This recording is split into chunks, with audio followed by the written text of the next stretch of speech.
तेव्हा झीनिया सोबत खरं तर संदीप आपण संपूर्ण हा एक्झिट पोल एआयचा एक्झिट पोल बघणार आहोत. हळूहळू आकडे यायला देखील सुरुवात होतील आणि त्यानंतर सविस्तर विश्लेषण देखील आपल्याला करायचं. अगदी मात्र या सगळ्या अगोदर एक नजर टाकूया कालच्या एक्झिट पोलवर. एक्झिट पोल नेमकं लोकसभा निवडणुकीमध्ये महाराष्ट्रामध्ये महायुतीची सरशी होण्याची शक्यता आहे. महायुतीला 28 तर महाविकास आघाडीला 19 जागा मिळू शकतात.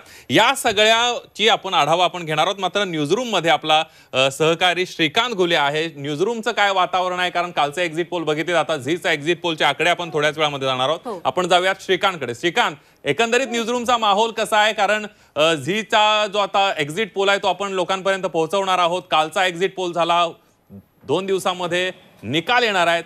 काय म्हणते झी 24 तासची न्यूजरूम? निश्चितच संदीप, आपण बघितलं काल संध्याकाळी जे एक्झिट पोल आले विविध संस्थांचे, त्यांनी जवळपास बहुतांश एक्झिट पोलने एनडीएला भाजपला बहुमत दर्शवलेलं आहे. मात्र कालपासून एक्झिट पोल नंतर जी चर्चा सुरू झाली विविध संस्थांनी केलेल्या एक्झिट पोलची, जवळपास चाणक्यचा आताच जो तू उल्लेख केला की चाणक्यने 400च्या जवळपास आकडे भाजप एनडीए प्रणित आघाडीला दाखवलेले आहेत. मात्र आज जी चर्चा होतीये संदीप आणि रेश्मा, ती संपूर्ण झी 24 तासने पहिल्यांदाच भारतामध्ये, संपूर्ण भारत देशामध्ये अशा पद्धतीनं एआय आधारित हा एक्झिट पोल केलेला आहे. पूर्वी भारतामध्ये कधीच एक्झिट पोल अशा पद्धतीनं केला गेला नव्हता. त्यामुळे हा सर्वात युनिक आणि अत्यंत महत्त्वाचा ना वेगळा प्रयोग आहे. त्यामुळे हा नेमका प्रयोग कसा झाला, कशा पद्धतीनं 10 कोटी लोकांचे सॅम्पल सर्वे केले गेले, सोशल मीडियाचा यामध्ये कसा वापर केला गेला, जे उमेदवार होते निवडणुकीला उभे त्यांचे प्रोफाईल कसे ट्रॅक केले गेले, जवळपास 32 लाख सोशल मीडिया फेसबुकवरच्या पोस्ट कशा या पद्धतीनं ट्रॅक केल्या गेल्या आणि एआयच्या माध्यमातून हा संपूर्ण एक्झिट पोल कसा करण्यात आला. आणि त्यानंतर आता थोड्याच वेळात याचे जे आकडेवारी आहेत ते आपल्या समोर येणार आहे. माझ्यासोबत आपल्या भाग्यश्री मॅडम देखील आहेत, आपण त्यांच्याकडनं जाणून घेऊयात. भाग्यश्री मॅडम, जसं मी आताच म्हणालो की अत्यंत युनिक आणि अत्यंत वेगळा असा हा प्रयोग आहे आणि भारतामध्ये झी न्यूजनं पहिल्यांदाच एआय आधारित एक्झिट पोल आपल्या समोर आणलेला आहे. काय नेमकी याची वैशिष्ट्ये आहेत, कशामुळं हा एक्झिट पोल अत्यंत वेगळा ठरतो इतरांपेक्षा? नक्कीच काल आपण एक्झिट पोल बघितले सगळे आणि एक्झिट पोलमध्ये आपण बघितलं की मोदी सरकार पुढे तिसऱ्यांदा सुद्धा येईल असं सगळ्यांनी सांगितलेलं आहे.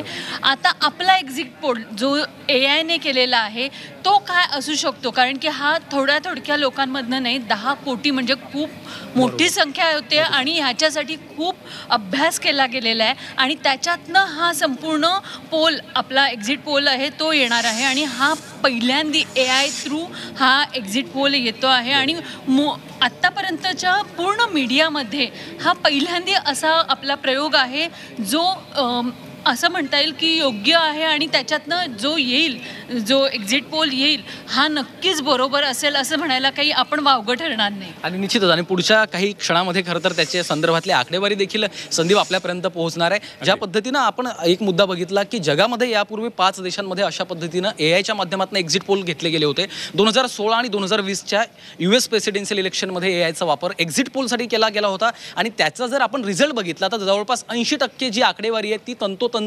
बरोबर आलेली होती. हा इतिहास आहे. भारतामध्ये मात्र पहिल्यांदा झी न्यूजनं अशा पद्धतीचा हा उपक्रम राबवलेला आहे. पुढच्या काही क्षणामध्ये खरं तर संदीप आपल्यापर्यंत ही झी न्यूजने केलेल्या आकडेवारी जी आहे एक्झिट पोलची ती येणार आहे. कुंदन सर देखील माझ्यासोबत आहेत. कुंदन सर, जो मुद्दा वारंवार येतो की हा अत्यंत युनिक आणि वेगळा उपक्रम आहे, तो कशामुळे वेगळा ठरतोय? कारण पहिला मुद्दा जसं मी म्हणालो की भारतामध्ये अशा पद्धतीनं एआयची चर्चा तर गेल्या अनेक दिवसांपासून सुरूच आहे, मात्र एक्झिट पोलसाठी अशा पद्धतीनं पूर्णपणे एआयची यंत्रणा काम करत होती आणि 10 कोटी हा अत्यंत मोठा आकडा आहे.